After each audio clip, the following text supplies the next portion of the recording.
Welcome into Dynasty Trading Room. Today, Joe and I are going to bring you another rankings video for the 2026 rookie class.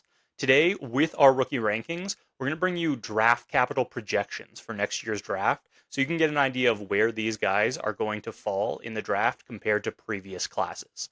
There's a bit of a myth going around that this is a weak class. I think today's video is going to show you that there's a lot of first round talents and a lot of good talent that could make it into the second round of this NFL draft as well. That's going to be very valuable for your fantasy teams. Yeah. All right, we're going to get it kicked off here with our first player, and this first player hasn't changed a whole lot throughout our process, and that is Jeremiyah Love. He is going to be an early first rounder. Maybe a little later than a Genty from last year, but still in the first half of first rounds of the NFL draft. Yeah, it's hard to live up to what Genty did last year, but Love is probably the most talented running back in college football right now. Had a bit of a slow start to the season. Notre Dame did as a whole offensively. But the talent is obviously there. He's still a fantastic playmaker on the field. And we saw that in the team's most recent game against Arkansas.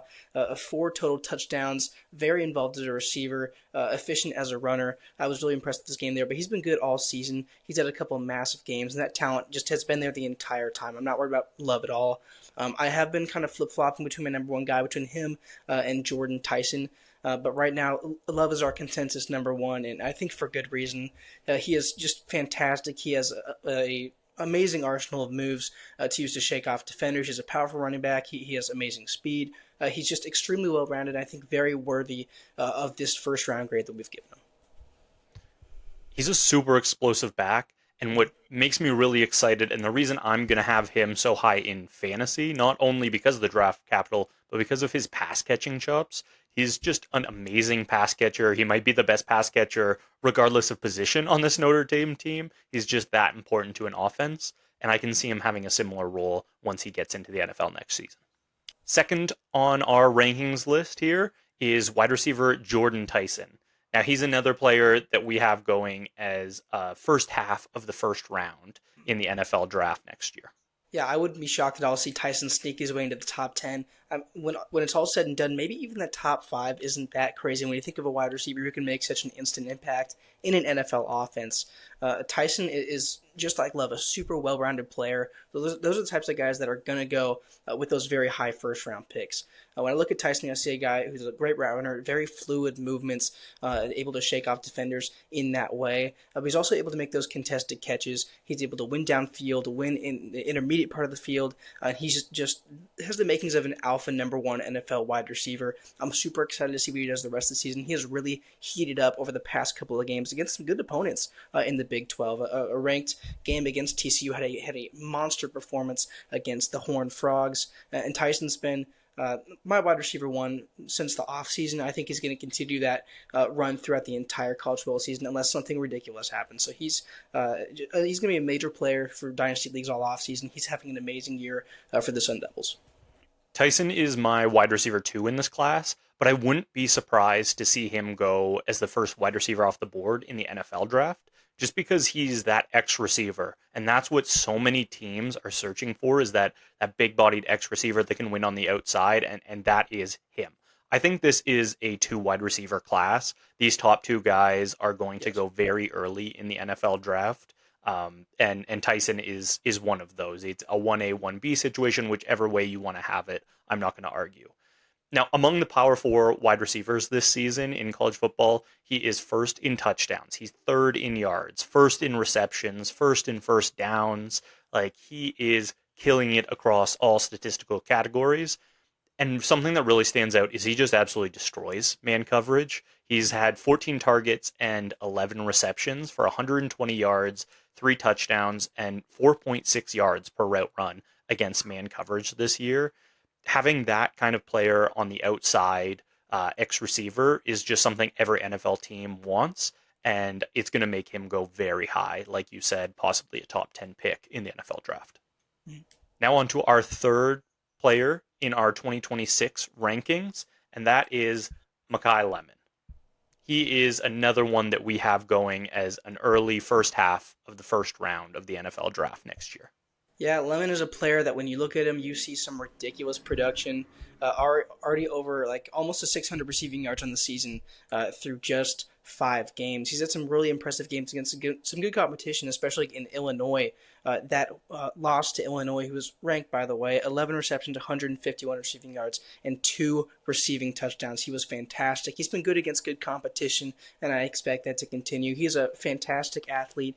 He is speedy, amazing acceleration, good route runner, good after the catch. But I totally see why you have him as your wide receiver one, and I think I agree that this is a two wide receiver class. One of these guys, it's going to be neck and neck who's the wide receiver one in the NFL draft when it rolls around next April. But Lemon's off to a fantastic statistical start to this college football season. His efficiency's been great, and I'm really excited to see where he goes. Lemon's been my number one wide receiver since the offseason, and everything he's done this season has just solidified that. His stats last year were good, but not great. That was more Tyson's category, but on film, he just stood out to me. Now the stats have caught up, absolutely. Among the Power Four wide receivers, he is first in yards, fourth in receptions, fourth in touchdowns. He's third in yards per route run across all of these Power Four wide receivers, and he's very well rounded. He's second in yards per route run against man, fifth against zone, second out of the slot. He's also second overall in yards after the catch and first in missed tackles forced, which isn't something you think of when you think of Makai Lemon, but he's just making guys miss left, right, and center. I have him in that like Tet McMillan, Rome Odunze tier as a prospect. Obviously, he's not like those players stylistically, but just in terms of how I think the NFL is going to value him, it just so high. He looks electric on film. The production is now being backed up. He's constantly open, and he is just the engine of this team. Moving on now to our fourth ranked player, and this is our first quarterback off the list as well, and that is Fernando Mendoza. Now, this is someone who we have ranked as an early first rounder in next year's class. I think right now he's the favorite to be the number one overall pick.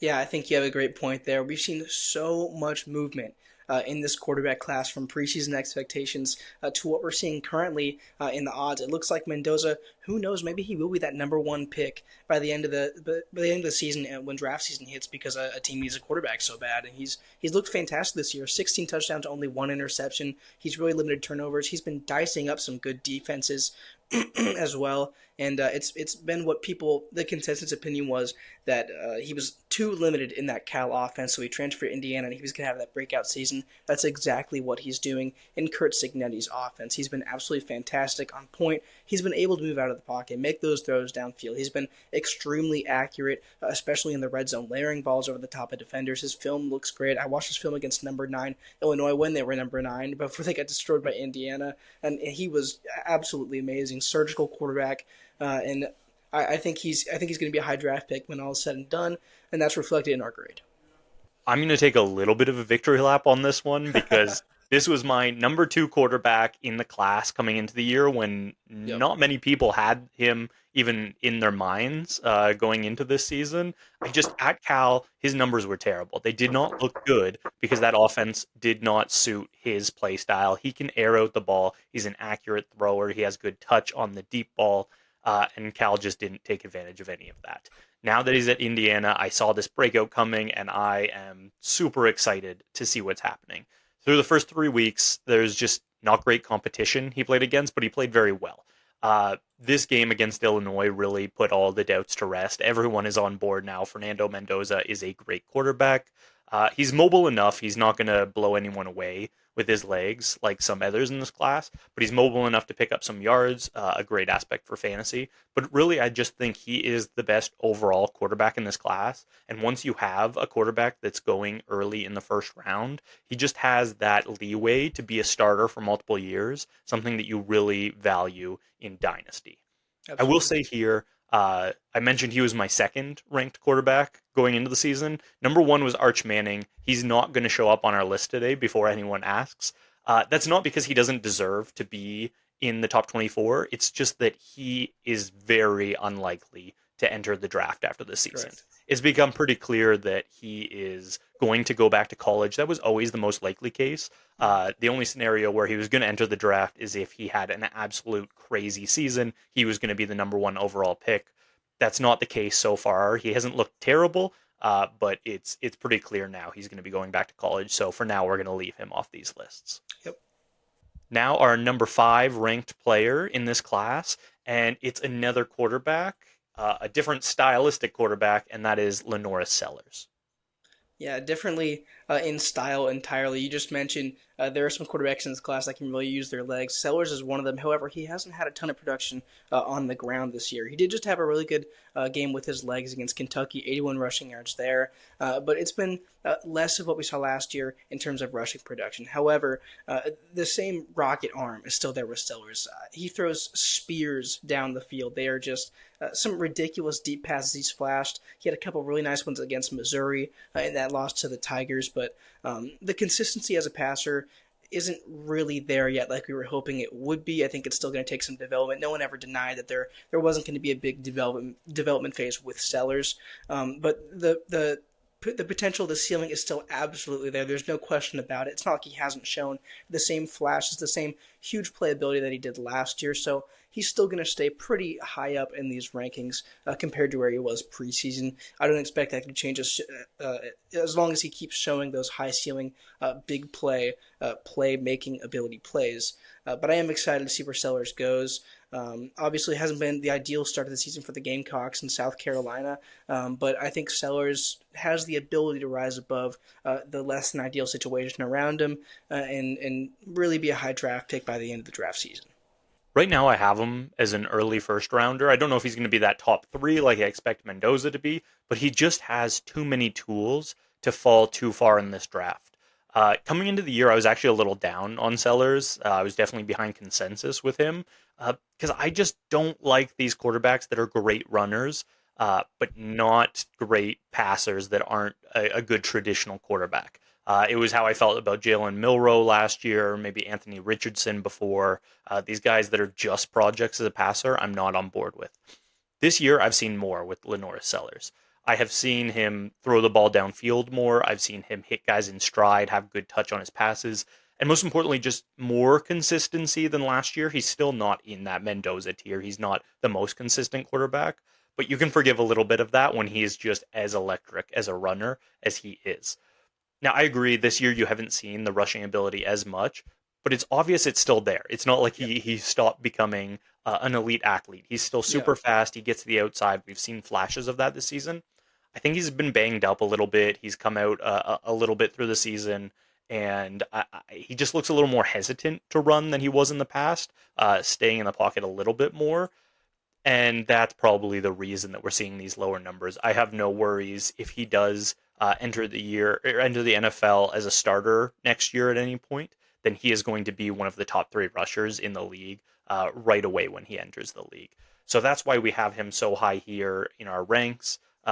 Great draft capital expectations and the rushing upside. Just the sky's the limit with him for fantasy. Next up in our rankings, we have our second running back, and that is Justice Haynes.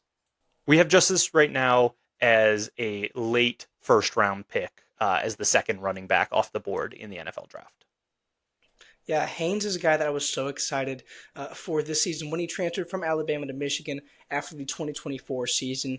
I think he's really earned that late first capital that we've assigned to him. He's one of my biggest risers over the past couple weeks. He's gotten over 100 rushing yards every single game, over 125 rushing yards in 3 out of the 4 games so far this season. His movement ability is just fantastic, especially laterally. He's able to burn defenders.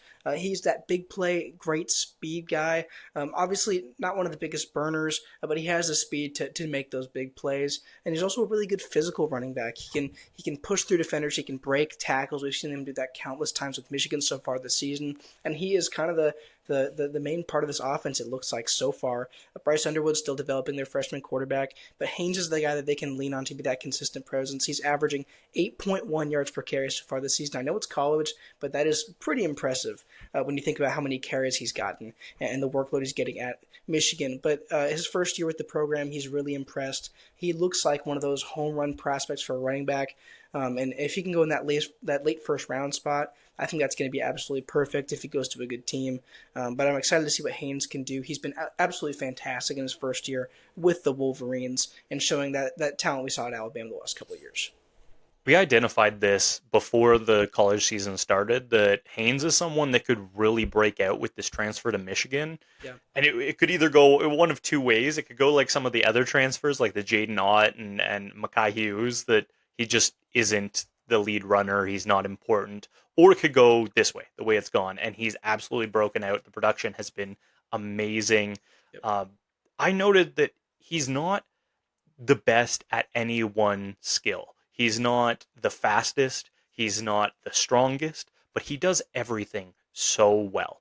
Yep. You can see just watching the tape of him that he breaks off these huge runs for Michigan. Like he's had multiple 50-plus runs already this season. And it's just that kind of burst that allows him to be a difference maker on the field. He's also got very good contact balance. He's a good runner between the tackles, so don't think of him as just some like quick outside runner. No, he's a traditional between the tackles runner who just has enough burst to break off a run once he's broken a couple tackles. 7th in our rankings, we're going back to wide receiver with Elijah Sarratt. He's another one that we have as a late first rounder in next year's NFL draft. Yeah, Calvin, Sarratt's a guy you kind of put me on late in the offseason. I'm very glad you did because he is a fantastic player.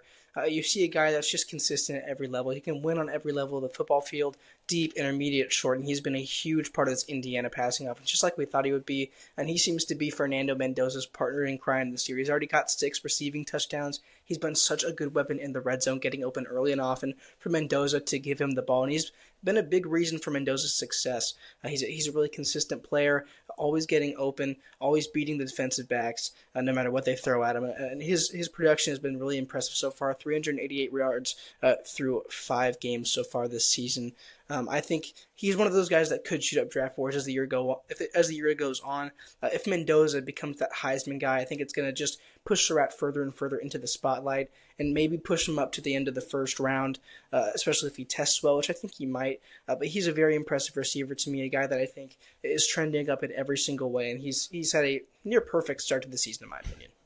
Sarratt's someone that I think will be even better in the NFL than he's been in college, and he's been very good this year in college. He's just such a reliable presence out there. He's the X wide receiver you want on your team. Maybe he isn't your top wide receiver in the NFL, but he is an elite number 2. You think like a T. Higgins to your Jamar Chase. He's just someone that you always can rely on, and he doesn't have that injury history of T. Higgins. Among Power 4 wide receivers, he's 7th in receptions, 14th in yards, 3rd in touchdowns, 4th in first downs, showing that reliability. Also, he's primarily an X wide receiver, an outside wide receiver, but they do move him around quite a bit.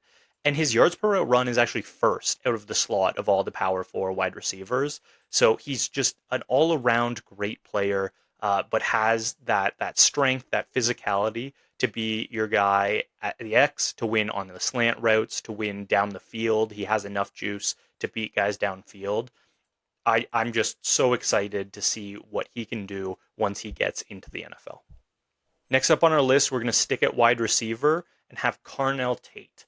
He is another one that we have as a late first round wide receiver in this class, just showing the depth that we expect to be in this first round at wide receiver.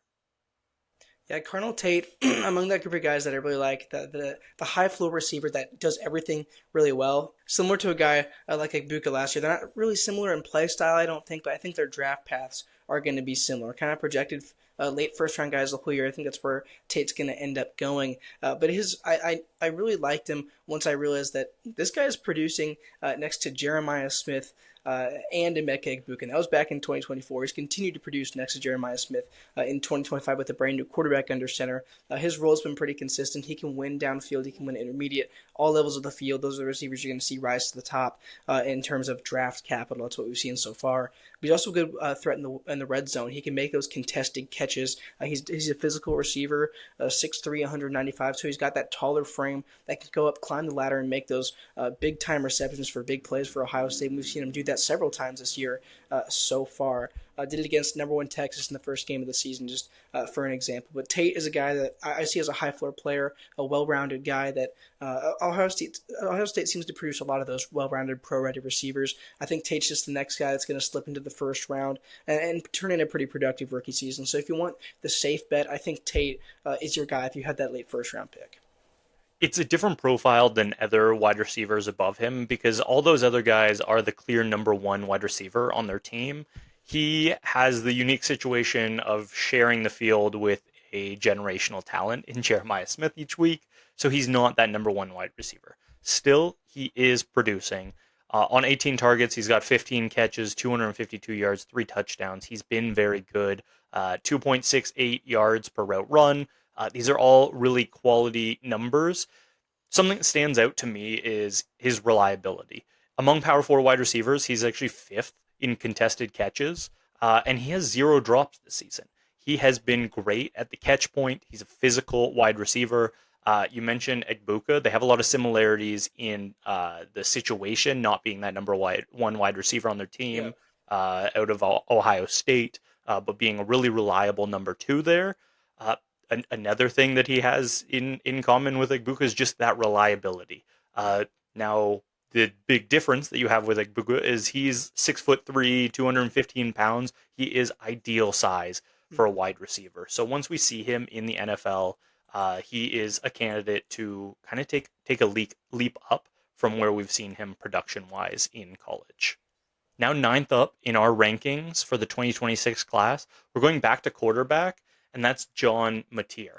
Now, he's our first pick here in the second round of the NFL draft. Yeah, Mateer's that guy, another big-time impact transfer that has flashed early for the Oklahoma Sooners coming out of Washington State in 2024. He was a guy a lot of people had on their Heisman watch, so it's kind of a dark horse candidate, and he's played to that level so far. However, he did pick up that thumb injury that's going to keep him out a couple weeks. I don't think that's going to impact his draft standing too much, just something to watch for the Sooners the next couple weeks of the season. But he's been fantastic so far this year, throwing with a lot of anticipation, layering balls over defenders. He's been really impressive. A lot of production on the ground as well. 5 rushing touchdowns, which, maybe you could see translate to the NFL level. That would be an extra boost in his fantasy value. But 6 touchdowns as well through the air, so just that makes 11 total. But 190 rushing yards, over 1,200 passing yards. He's been producing at a very high level for the Sooners and helping them get that undefeated season so far, 4-0, that they have completed so far. So Mateer's been a really good quarterback. He's been a game changer for this offense after they struggled last year with Jackson Arnold under center. But I think once he gets back from this injury, he's going to continue to make those high-level NFL throws and could even play himself into the first round with a Heisman campaign. He is among those top quarterbacks in the nation right now. Everyone knows it. It's just a matter of how well he can play against those SEC opponents down the schedule. That will really determine what his ceiling as far as draft capital goes. He's someone that when I watched his film last year, I like the rushing ability for fantasy. And to me, that's what's putting him up to 9th on our list here. Usually a second round pick at quarterback in the NFL draft. I'm not going to draft in the first round of rookie drafts.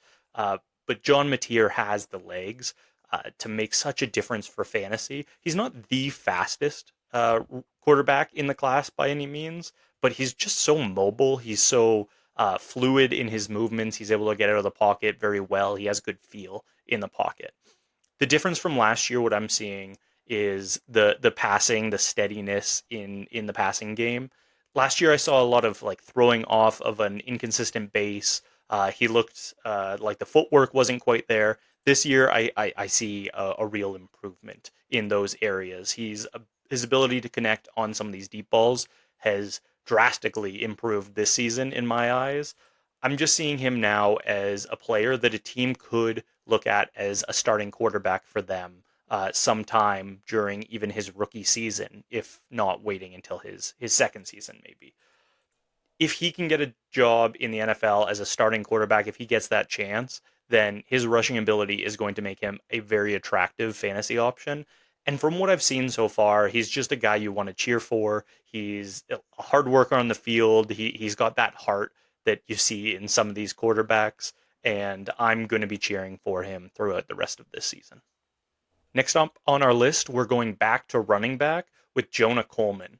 He's another one that we have as an early second round NFL draft pick. Yeah, Coleman was a guy that I really liked coming into this season. Had a really hot start to the year, especially against Colorado State in week one, 177 rushing yards, 2 rushing touchdowns. And he is just a physical beast at the running back position, 5'9", 228 pounds. He's built like a bowling ball. That's not something I think he should be ashamed of either. He's got a fantastic build for a running back that allows him to just bounce off those defenders. He's incredibly strong as a runner, but don't let that size deceive you. He can rip off some huge runs. There are so many times on film where you see him hit contact on a defender, make a jump cut, and get to the outside and just burn the defense for a 20, 30-yard touchdown. He's so good with those jump cuts to the outside. That's kind of his calling card outside of his physicality. And Coleman is just a player I just love watching on film, averaging 6.5 yards per carry this year, 9 rushing touchdowns as well. He's a guy you can put in the goal line and just let him just punch it in for a touchdown. But again, he can rip off those big runs as well. He's one of those rare, huge running backs that has that big play ability that can just toast the defense at any given moment. But he's one of my favorite players in this class. I think he could shoot up draft rankings. And this running back class is looking maybe a bit better than anticipated outside of the top couple guys. It could be a bit deeper than we thought it was going to be in the preseason. Coleman's someone I feel very weird about because his production has been so good consistently over the last couple of years, but on film I'm just not seeing the same thing that I see with the other running backs we have in this class above them. I see someone who's, yes, built like a bowling ball. He can bounce off guys. He's got some good tackle breaking, okay speed, okay strength, but nothing's really standing out in a way that makes me really excited about him. But then every time, this was the case in the offseason, I had to come back and say, yeah, maybe the film isn't there for me, but the production is. And this year he's just repeating it again. What's really standing out to me is that he has been probably the best pass catcher out of the backfield in college football this season. His production there has just been insane. Now, it's been helped by some really big screenplays that I think were just very well blocked, but you have to give him props. He took advantage of everything that was blocked for him, and he is a skilled player. Even if he's not going to make it into the top tier for me, if I don't see him as a first round talent, the production in college is undeniable, and it's something that's going to push him up NFL draft boards as we get closer to that season. Now with our 11th ranked player in this class, we're going back to quarterback with Drew Allar. He's another one that we have in the second round, kind of in that early second round of the NFL draft. Yeah, we saw Drew Allar take on Oregon this past weekend, and there were some very high highs in that game as well as some pretty low lows, and that kind of encapsulates Allar. He has a ridiculously high ceiling, but that floor is also kind of low. He's not super consistent as a player overall, but he has just some ridiculous tools that can make him into a great NFL quarterback. He's a guy you're willing to take a gamble on because of how high his ceiling is, because he has a strong arm, because of his mobility, because of his ability to just hit all types of throws, to improvise. But I'd like to see him clean up a couple mistakes, especially the type of throw he made at the end of the Oregon game that resulted in the pick that handed him the loss. That was kind of a tough game overall for him, but he had some huge moments as well. But he's a guy that, you're going to have the huge moments, you're going to have the moments where you're saying, why is this guy ranked as a top 5 quarterback in this class? But I think overall it's going to balance out to where he's going to be a risky option, but an option you're willing to take a bet on. He's a lottery ticket like we've talked about before. He could work out and just be an amazing superstar NFL quarterback, and GMs are going to want to take a chance on that because that's how you win in the NFL. You have a superstar quarterback. And if Allar has a chance to develop into that to be one of those top tier guys, even if it's just a chance, you're willing to take a shot on that, even in your dynasty roster. In our video a couple weeks ago, we did our rankings with NFL comps, and my comp for him was a lottery ticket at Josh Allen. Chances are he's not going to be Josh Allen, but the chances were that Josh Allen wasn't going to be Josh Allen. He was a highly inaccurate quarterback through college, even his first year in the NFL. but that development came, and at his size, his stature, his ability to move at that size, you get Josh Allen. And that's what we could see with Drew Allar. Now, I understand you watch him and sometimes you're like, this guy doesn't deserve to be in the NFL at all. But other times you watch him and you can see the flashes, you can see what people are thinking when they rank him this high in their rankings. I am one of those people. I consistently am keeping him high. I was disappointed in the Oregon game. I dropped him down in my rankings after that Oregon game, but I still see the flashes. This year, I've also seen some improvements in some of his weakest areas.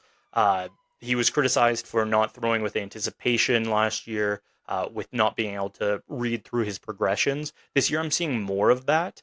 I just want to see it more consistently as the season goes on before I really move him up into my rankings, up where I think he could be.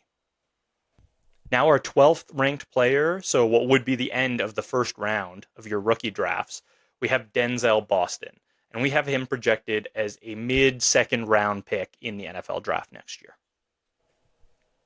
Yeah, when you look at Boston, the Washington Huskies, you see a player that I think NFL GMs are really going to like because of his frame. He's 6'4", 209 pounds. A lot of guys can become a really attractive option to these NFL teams because of their frame, because of their ability to box out, make these really physical, contested catches, and that's what Boston can do. But make no mistake, he also has an element of speed and athleticism to his game that I think could get him up high in the NFL draft next season, and that's why we have him ranked at 12. He's had a solid start to the season so far, 275 receiving yards, 3 receiving touchdowns as well. He's been pretty involved in this Washington offense, and he's kind of shown what we expected. He's that big guy with the big frame that can make the big catch. I'm excited to see what we can do the rest of the season. I'll be looking to see him be a bit more consistent overall, but nonetheless, I think he's off to a pretty good start. He's again showing what we expected to see of a prospect like he is with that big frame.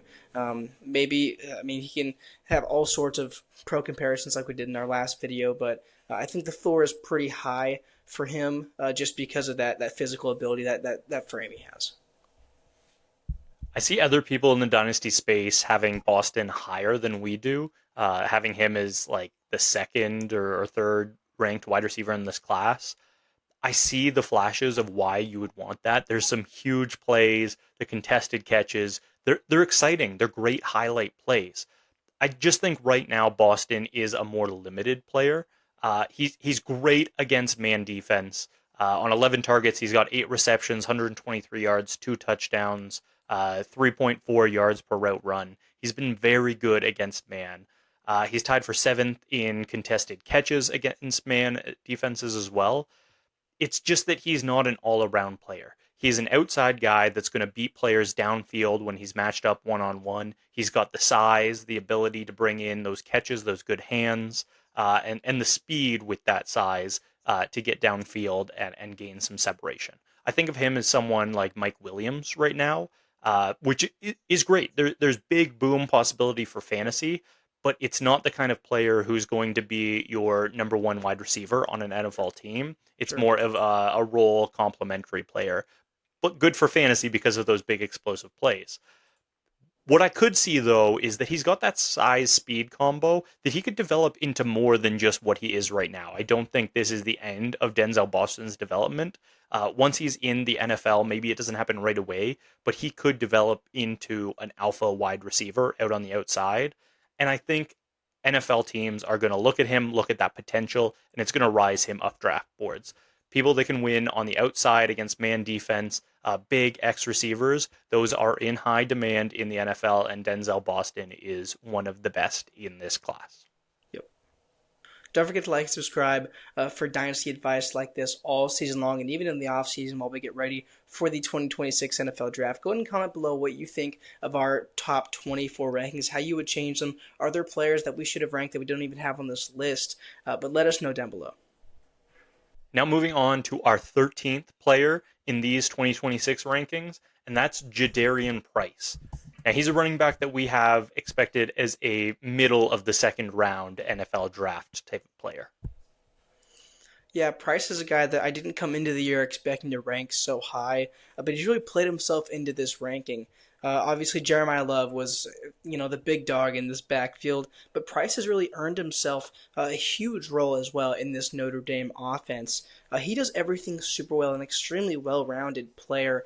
He can be physical. He can make defenders miss. He can rip up those big plays. It kind of sounds like Jeremiyah Love. I think they're both similar in the way that they're very well-rounded, but they also kind of emphasize different parts of their game more.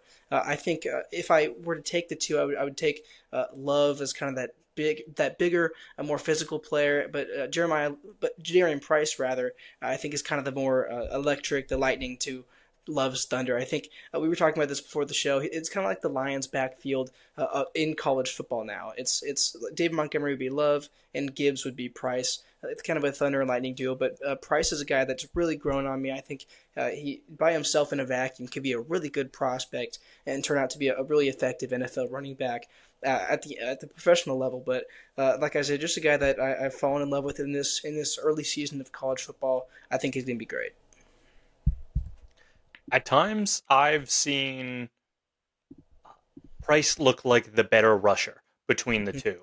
I don't think in any way he's the better fantasy option because Jeremiyah Love is just such an electric pass catcher. He's the kind of guy that could be like a top receiving option on your team, like a Christian McCaffrey out of the backfield.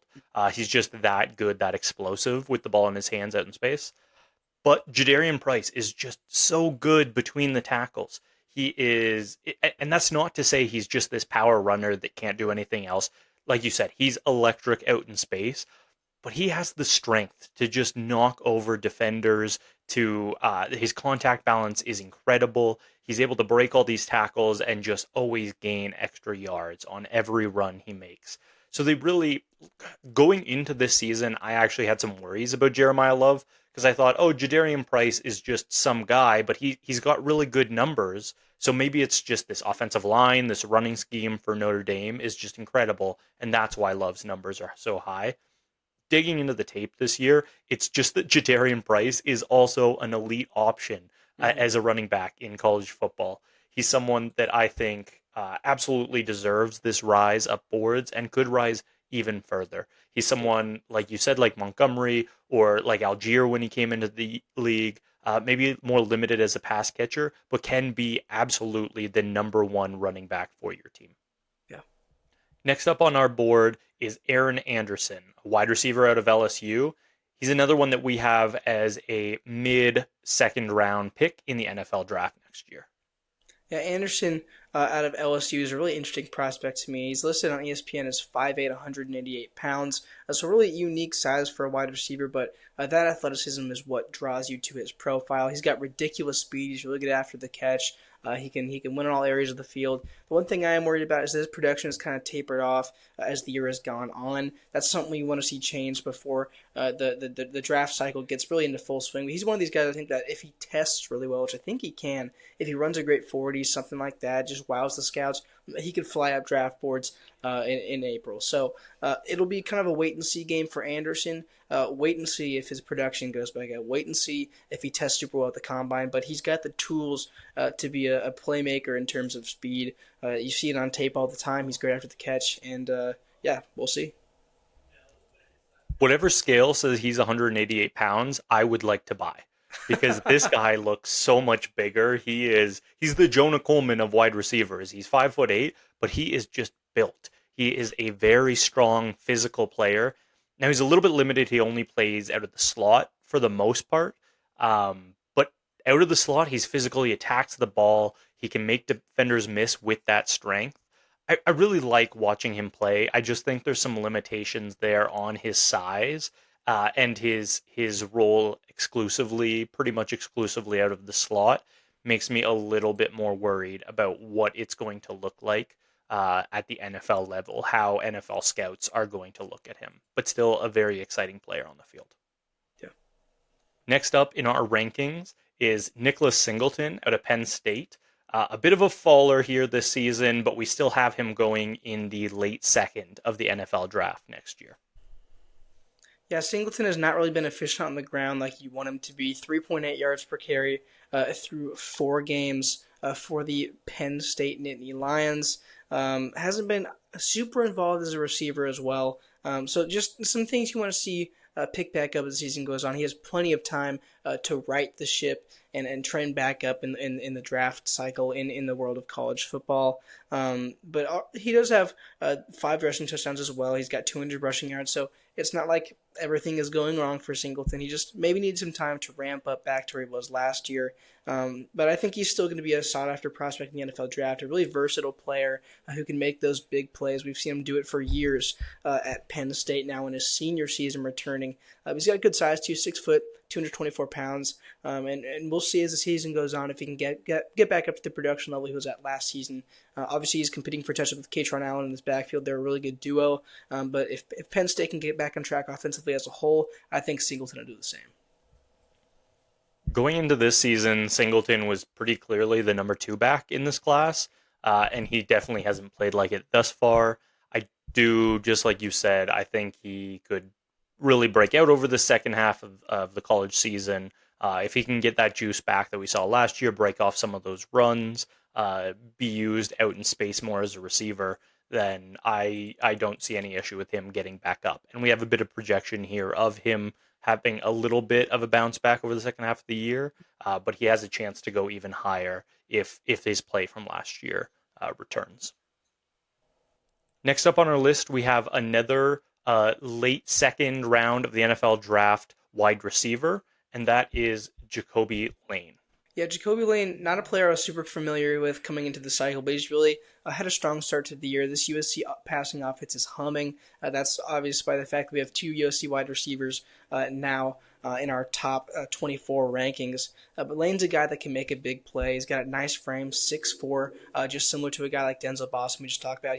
Lane can make contested catches as well. Really good athlete, good down the field like we've seen. Had a monster game against Purdue, 115 receiving yards just off of 3 catches. So he's that big play guy that can just break off a huge 50-yard catch every once in a while.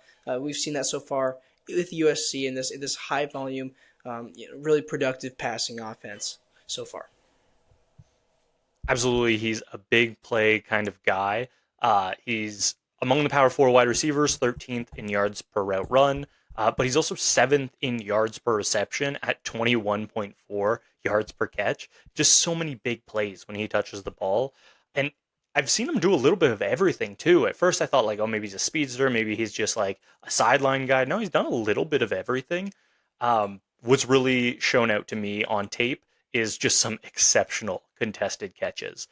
They really, one for a touchdown, one over the middle of the field, just some plays that really wowed me, and that's what's making me move him so far up my board right now. He doesn't have the same production as other guys yet, more low volume, but he is also playing with my number 1 wide receiver, Makai Lemon, in this class, so it makes sense that he's not going to have the same kind of production. So these per route stats, these per catch stats being so high, make me very excited for him as a player. Next up on our list, we have another late second round of the NFL draft wide receiver. This time it is Eric Singleton Jr. Yeah, Eric Singleton is an extremely unique prospect. Got brought into Auburn from Georgia Tech last year, kind of known for his speed and known for his versatility. Took plenty of carries, even out of the backfield last season. They used him all over the field. Extremely versatile player. I think that's what is going to draw him or draw NFL GMs to his profile. He's also got a strong start in SEC play. 60 yards against Oklahoma, 56 yards against Texas A&M.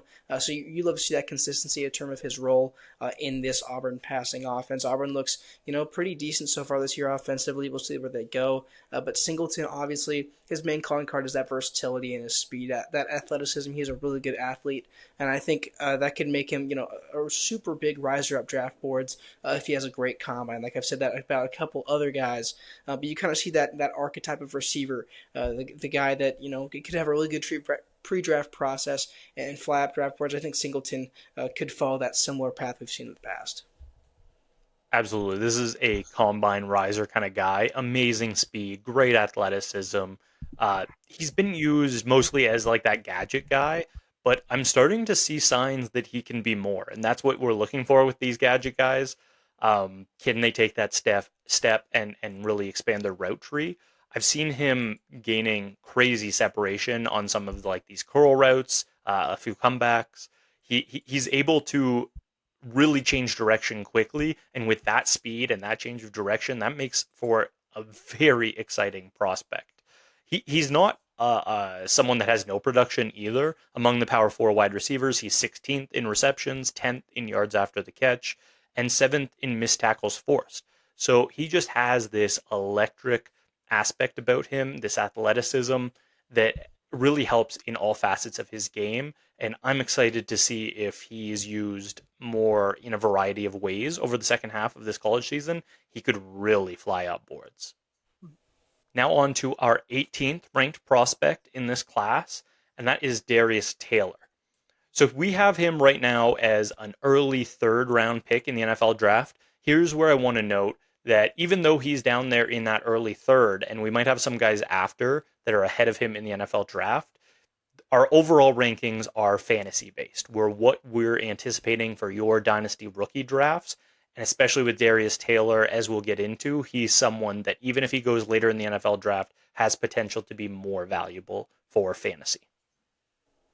Yeah, I think you're entirely right about that. He's displayed a lot of ability as a receiver over the past couple of years. The main issue so far is that he's been injured. I believe it was a hamstring injury he suffered in early September that's kept him out the past couple of games for the Minnesota Golden Gophers. But his one game of action, he had 141 rushing yards and 36 receiving yards in his only full game of the season. So can't really go wrong there. But we will see how he performs against the Big Ten when they hit that conference schedule, assuming he can return pretty soon, which I believe he's kind of trending towards. But yeah, Taylor is a really good receiver. I think he's an intriguing runner, but like Calvin, you're about to talk about, I'm sure he's got great receiving ability and potentially be a really good versatile player. Absolutely. Maybe he isn't a three down running back at the NFL level. His running style looks a little weird. He's kind of like an upright runner. He reminds me a little bit of Harold Fannin. I've said that before, and that's not something you aim for as a running back. Um, he is just I think he is the best pass catcher in this class. The production is up there with the top running backs, and he just looks so fluid. He looks like a converted wide receiver out there. I don't know if maybe he played some wide receiver before, but he just looks so smooth coming out of the backfield. That transition from making the catch into being a runner, he's just so quick and so fluid. And it's something that for fantasy football, especially if you're in a PPR league, a full PPR league, or even just a half PPR league, those catches that he can make out of the backfield, I can see him being a 4, 5, 6 catch a game guy, even if it's only with 10, 12 carries and he's in a timeshare on that side. And that's why even if he falls into the third round of NFL drafts, he's not that workhorse back. I still see him having a lot of value for fantasy. Next up in our rankings, we have quarterback Garrett Nussmeier. Now we have him all the way up as a mid-second round NFL draft talent. Yeah, Nussmeier is kind of the other side of the coin of what we just talked about in terms of NFL draft value to fantasy football value. Nussmeier, we know that quarterbacks in fantasy get a lot of value from running the football. This dude is not a runner of the football. Negative 17 rushing yards so far this year through 5 games. And the issue with Nussmeier is that he started off really hot, but he's kind of cooled down the last few games statistically, especially against Ole Miss. Had a rough game there. Only completed 21 of 34 passes, had an interception as well. But we'll look for him to get back on track further into this SEC schedule. The talent is undeniable. He's a really good pocket passing quarterback. I think that has the potential to be a first-round pick. Just may not be the most valuable fantasy player in the world. He's not the most attractive fantasy option because of his lack of rushing ability. He doesn't run the football a lot, but his passing yard numbers could be strong at the next level. But we'll see how the rest of this SEC schedule goes. Like I just said, but he's one to keep an eye on for sure. There's some rumors that Nussmeier's playing with an injury right now, and that's kind of leading to this bad play these last couple of weeks. That's definitely possible. He hasn't looked as good. I have been a Nussmeier hater for a while now, and that's just about the fantasy implications. I don't think he has what it takes to be a great fantasy quarterback, even if he can be a fine, reasonable starter in the NFL eventually. He has provides no value with his legs. That's one thing. And also, I just don't see the deep ball accuracy, the arm strength that I want out of my quarterback for fantasy. He seems very accurate underneath. It's something that a team, especially a team that's really struggling at quarterback and doesn't have a top pick, something that they could use, fill a spot for a year, and really steady the ship. But I just don't see the ceiling that we have with a lot of other quarterbacks in this class.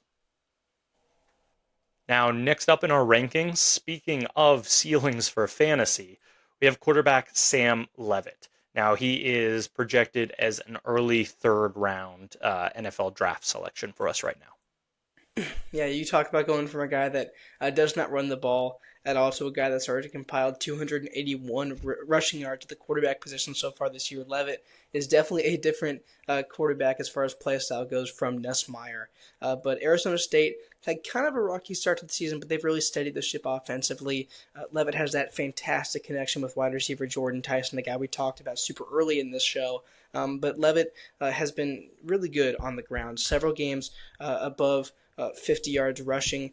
He's been productive in that sense, and a really high ceiling as far as things go. You want to see him be more consistent as a passer, but he's flashed some really good off-platform throws, some really good improvisational skills that we'd love to see transfer to the next level. I think a team's going to take a chance on him maybe in mid-day 2 in the 2026 NFL drafts, but he's shown some flashes. It's undeniable he has the talent to make it in the NFL. He's so exciting to watch. It reminds me of Johnny Manziel back in college in his Texas A&M days. It's just so hectic, his running style, but he is so fast. He is so electric as a runner, and if he ever does get the chance to start for in the NFL, the fantasy implications are going to be crazy. As a passer, I was very hesitant going into this year. I've seen a little bit more this year, just enough that I think he does have a shot to be looked at as an NFL quarterback.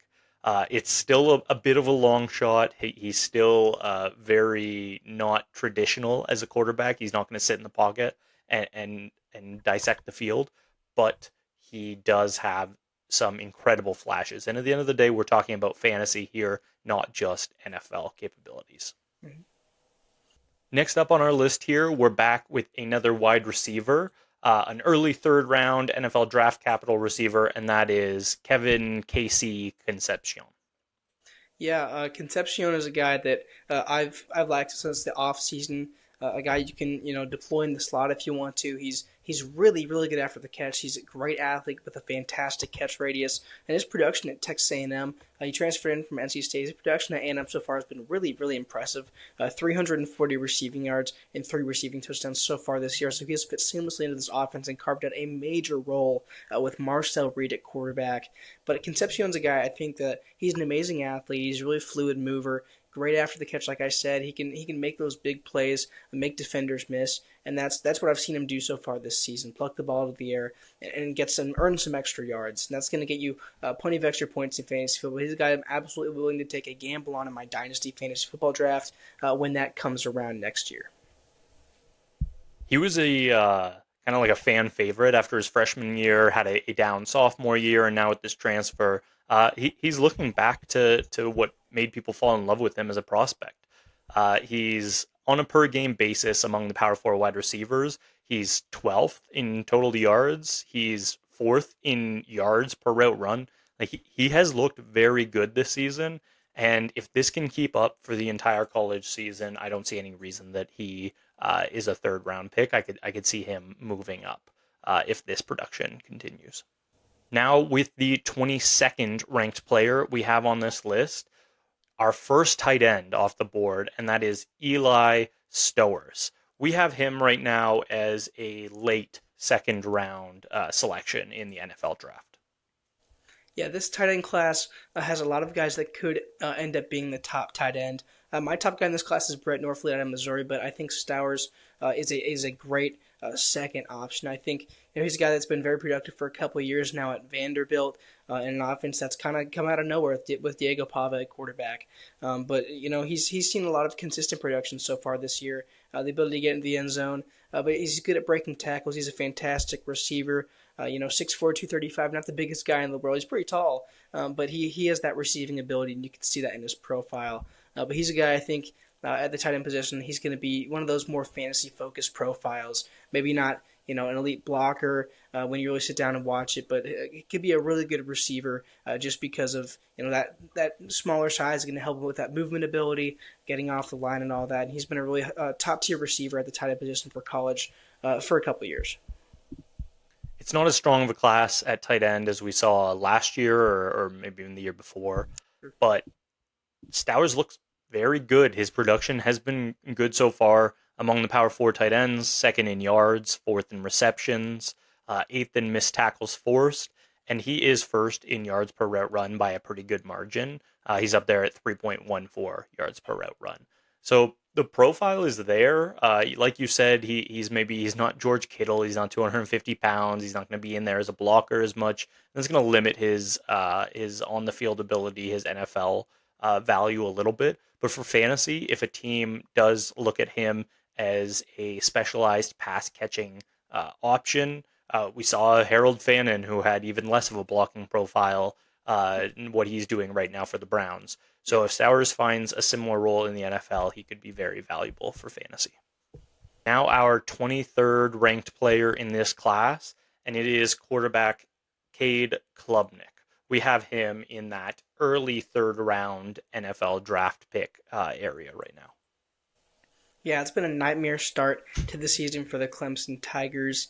I believe they have a losing record right now, and things are looking just really in disarray on offense. But I'm not willing to give up on Cade Klubnik. We saw the film last year. He made some ridiculous high-level NFL throws, and although it's been a real struggle this year, I'm not willing to take him completely out of my rankings quite yet. Although he has moved down significantly for me. He was my preseason quarterback one, and I really believed that he would be that top of the class guy, but he's really struggled. This Clemson offense has really struggled so far this season. He's in my rankings pretty much because of what he did last year, the film he put together last year. So I think he does have the ceiling, but the floor is looking lower and lower. As far as fantasy goes, he's a great runner of the football. He's shown that in the past. The ability to get in the end zone as well, so that's going to give him some extra value. He can make those deep throws down the field. It's just a matter of where's his draft capital going to be by the end of the season. How much damage is this Clemson offense going to do to his draft capital, and will he be even draftable in the second round? I hope so. I hope a team takes a chance on him because I think he has the ability to be a good NFL quarterback when it's all said and done. It's just been tough sledding so far for the entire year, including Klubnik for this team. They've been missing their top wide receiver, Antonio Williams, pretty much all year, and that makes it tough as a quarterback. I was a bit down from consensus on Klubnik coming into the year, so I don't want to do a victory lap on this because I don't dislike Klubnik. It's just maybe the skills aren't there that led to the production last year. Maybe it was more of a situational a thing with Klubnik. I do still keep him in these top 24 because in these super flex leagues, any quarterback that could be a starter, you want to have your eyes on. And Klubnik is just that. I think NFL front offices could still look at him and see someone that has those traits, has had production in college, and someone that they could eventually trust as their starting quarterback in the NFL. All right, now to our last pick in this ranking show, our 24th ranked prospect, and that is CJ Baxter. We have him also as an early third round selection in the NFL draft right now. Yeah, Baxter's kind of that traditional high ceiling back that we're gonna have to see what he does the entire season. Missed the 2024 season with a knee injury after a really strong freshman season back in 23. But he is that big play guy that can rip off big plays either on the ground or through the air. He's shown the ability to do that. But I want to see him get more consistent volume before I raise him back up in my rankings like he was in the preseason. I think he has the ability to go maybe in the second round of the NFL draft next year. But he's going to need to get more volume. He's going to need to see more snaps on the field to really prove himself as the prospect that we think he can be, really, if he gets that chance. It's really, you could put a lot of guys in this slot, and we discussed there were a lot of different guys that we think could be here, and maybe others deserve to be here more based on production, but CJ Baxter is here based on traits. We see what could be with Baxter. And once you get late into like your second round of a rookie draft or early into the third, you're looking on guys that could break out. You're not looking for a guy that could make like a small role in an offense. You want someone that's boom or bust as a prospect, and that's CJ Baxter. If he hits, he could be a dominant starting running back for a team, and if he doesn't, then it's a late second round pick. Yep. That's why we have him where we have him right now, despite the production not quite being there yet this college season. Hope you guys enjoyed our top 24 rankings for the 2026 NFL Draft as far as Dynasty goes. Don't forget to like and subscribe if you want more Dynasty advice like this all season, in the off season, about your favorite prospects. Maybe you're going to see a guy you didn't see on this list now on the list later in the year. There's still so much time for things to shift, so stick around so you can see that happen. But comment below how you would change the list, what you think we got wrong, what you think we got right, and don't forget to subscribe to stick with the channel the entire season.